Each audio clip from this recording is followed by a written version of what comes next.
我是瓜皮儿。闪电侠第2集上期回顾，曾为了打败逆闪电引发了一个巨大黑洞，也因此打通了前往平行宇宙的传送门。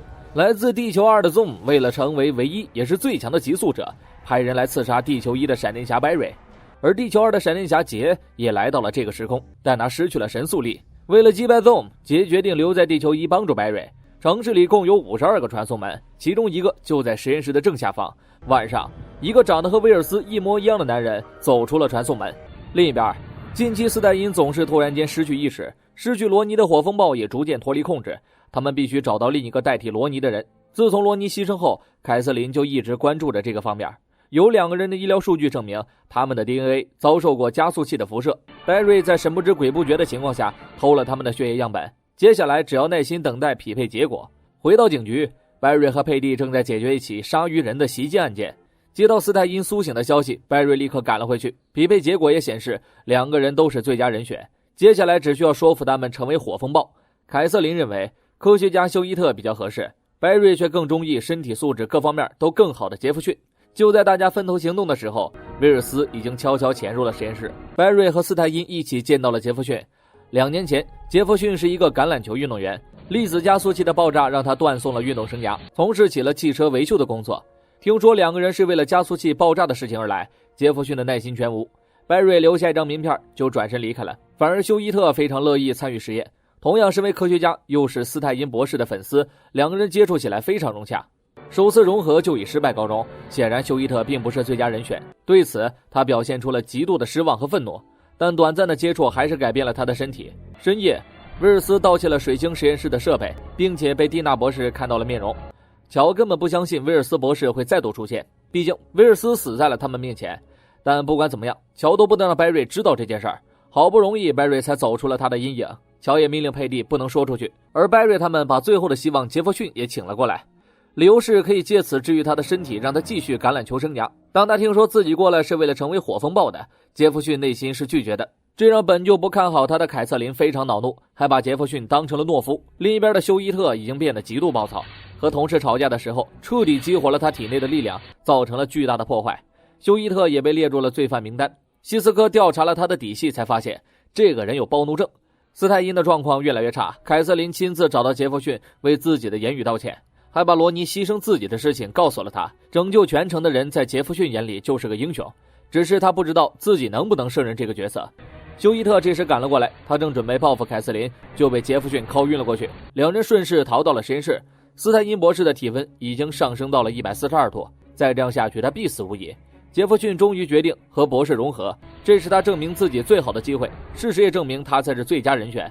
希斯科收到消息，休伊特正在学校里大肆吸收能量，而这所学校恰好就是杰弗逊曾经倒下的地方。Barry 和火风暴立刻赶了过来，他们决定借助休伊特的暴怒症打败他，让他自我毁灭。闪电侠和火风暴的戏耍让休伊特恼羞成怒，却只有无可奈何，最终身体崩溃，被关进了超能监狱。斯泰因和杰弗逊决定去其他地方探索自己的潜能。光天化日之下，2个大老爷们当众合体，点燃激情飞上了天空。艾瑞斯也终于见到了自己的生母，不但得到了生母将死的事儿，还发现自己居然还有一个亲生弟弟。Barry 偷偷在远处看着佩蒂，还没开心多久就被鲨鱼王抓住了致命的脖颈。他也是被 Zoom 派来刺杀闪电侠的。佩蒂刚好目击一切，掏出枪就连环射击。子弹耗尽的危机时刻，一个神秘男人出手救了他们。Barry 追上去才发现，这个人竟然是威尔斯博士。事情还得从8个月前说起。地球2的威尔斯就是威尔斯，他经营着星辰实验室，改善着世界的未来，有一个漂亮的女儿杰西和一群仰慕自己的市民。他研发的变种人识别软件享誉全城，直到闪电侠杰突然出现，揭露了粒子加速器的事情。杰把Zoom的诞生怪在了威尔斯博士身上，2个人可以说是见面不掐架，就给足了对方面子。不知缘由的威尔斯来到了地球1，并且出手救了 Barry。 这个男人给他们带来了极大的心理阴影，就算他们不是同一个人，但同样的脸庞就让所有人紧张到了极点。不知情的乔见到他二话不说就扣动了扳机，还好 Barry 抓住了所有子弹，尽全力阻止他们干架。接受这个威尔斯对他们来说是最难的事儿。乔为了保护女儿安全，把自己的配枪交给了他。另一边，Barry 和希斯科在咖啡店和佩蒂谈笑风生。突然，希斯科的震波又一次奏效，他看到了一个新生变种人正在抢劫银行。Barry 第一时间赶到了现场，一个拥有闪瞎别人狗眼能力的变种人。威尔斯告诉他们，此人叫光博士，来自地球2的变种人罪犯。能够散发5300摄氏度的光芒，分分钟让人失明啊！显然他也是 Zoom 派来的。威尔斯打算拿光博士当诱饵引出 Zoom， 但杰立刻否决了他。两个人再次见面，火药味十足。威尔斯建议干掉光博士，杰建议劝服光博士。白瑞有些摸不着头脑。回到警局，他对佩蒂迈出了第一步，邀请他晚上和自己约会。到了下午，大家发现了光博士的踪迹。白瑞决定尝试一下杰的办法。可光博士摘下面具的时候，白瑞傻了，长得和自己的前女友琳达一模一样。见到身份暴露，光博士闪瞎了白瑞的眼。就算他是极速者，也需要6个半小时恢复。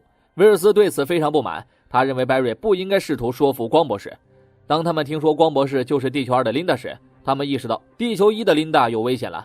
眼前的事儿先放一放，白瑞还欠着佩蒂一场约会，眼睛暂时失明，只能让希斯科帮忙。你是我的眼。是不是上帝在我眼前遮住了脸，忘了掀开？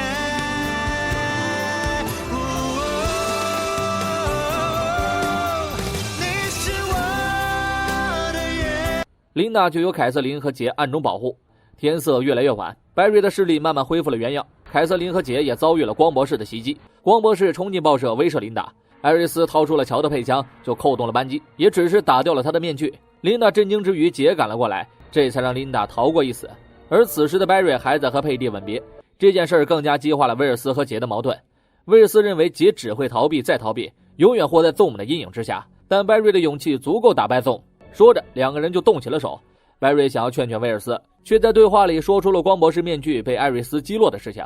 更巧的是，威尔斯早就知道希斯科拥有震波能力，毕竟他拥有变种人识别器。隐藏了数月的秘密，最终还是被告知了所有人。在威尔斯的压迫下，希斯科一次又一次尝试震波，终于他发现了光博士的位置。白瑞赶到火车站，找到了光博士。对抗中，杰依旧在给另一边的白瑞出谋划策，却没有奏效。威尔斯提议让白瑞声东击西，只要白瑞的速度够快，就可以创造出自己的幻想。显然，威尔斯的计划起了效果。这件事上，连杰都支持威尔斯。白瑞创造出了无数个幻想，并且一击击败了光博士，把他关进超能监狱后，白瑞决定采纳威尔斯的计划，利用光博士勾引Zoom。杰不想让白瑞因此丢掉速度，甚至丢掉性命，所以他不打算参与这次行动。地球2上，Zoom活捉了威尔斯的女儿杰西。白瑞找到了光博士，想要让他帮助自己干掉Zoom，只要让Zoom知道闪电侠已经死了，就能引出他。大家为了这次计划进行着准备，但是乔有种直觉，威尔斯一定隐瞒着什么。希斯科到超能监狱送食物，却发现光博士已经不见了。他打开舱门检查，却突然被打倒。光博士光着身子，利用能力折射了周围的环境，让他隐身逃了出去。最后一个机会也失去了。希斯科听了乔的猜测后，准备震波一下威尔斯，但谨慎的威尔斯根本不让他触碰到自己。为了保护琳达，他们准备把他送回实验室。光博士的头盔被打掉了，逃走时连衣服都没穿，而琳达恰好长得和他一模一样。一个歪点子就此诞生，由希斯科定制了能量手套，大家开始训练琳达，让他更像光博士。但他只是个普通记者，首次训练就出师不利，这也让他丧失了信心。这个计划也许应该再考虑考虑。闪电侠找到了琳达，想要安慰她，也许他们曾经是恋人的关系。白瑞认为琳达一定能够克服困难，于是他摘下了面具。另一边，希斯科再次尝试震波威尔斯，这一次让他得手了。希斯科看到了Zoom绑架了一名叫做杰西的女孩，而白瑞和琳达赶到了传送门，蹩脚的演技加上致命的台词，气氛一度陷入了尴尬。白瑞假装摔倒后又开始假死，琳达拿上闪电侠的标志扔进了传送门，可 Zoom 却迟迟没有出现。躺了1个小时的白瑞腿都麻了，忍不住换了个舒服的姿势。他们这才意识到 Zoom 根本没有中计。计划失败后，白瑞也没有之前那么有信心，找到佩蒂亲热了一下。可琳达就没这么幸运了，她被 Zoom 活捉。Zoom 出现在实验室楼顶，挑衅着闪电侠。这也是两个人第一次见面。救走琳达之后，白瑞只能选择和 Zoom 战斗。白瑞开始绕圈圈丢闪电，这招像小儿科一样被 Zoom 反手甩了回去。在速度上，白瑞根本不是 Zoom 对手，他只能依靠自由落体带来更大的重力，让两个人的速度变得一致。然而这也没什么卵用，白瑞被乱拳打成了残疾，就连后背也被直接折断。威尔斯赶过来帮忙，射出去的药气被 Zoom 接住后注入了白瑞体内。此时白瑞变得生命垂危， Zoom 抓住白瑞冲到了报社，对全城宣布了自己的胜利，又把白瑞带到了警局，单手接住了所有子弹，还嘲讽了闪电侠的无能。最后 Zoom 把闪电侠带回来实验室，顺便告诉威尔斯，就算你利用闪电侠也不可能打败我。说完伸手刺进了白瑞的体内。正当他准备杀死白瑞的时候，希斯科偷袭了他，一管缓速药剂打退了 Zoom， 白瑞重伤昏迷不醒。乔准备痛扁威尔斯给儿子报仇，忽然希斯科说出了杰西的名字。得知了自己的女儿还活着，威尔斯终于说出了自己的秘密。Zoom 用杰西的命威胁威尔斯，让他来地球仪杀死闪电侠，但威尔斯认为 Barry 有实力打败 Zoom。目前的情况来看，是他想错了。几天后，Barry 缓缓地睁开了眼睛，伤口也慢慢愈合，可是他的双腿却失去了知觉，闪电侠的腿残废了。Barry 又将如何恢复双腿呢？欲知后事如何，且听下回分晓。我是挂皮儿，下期见。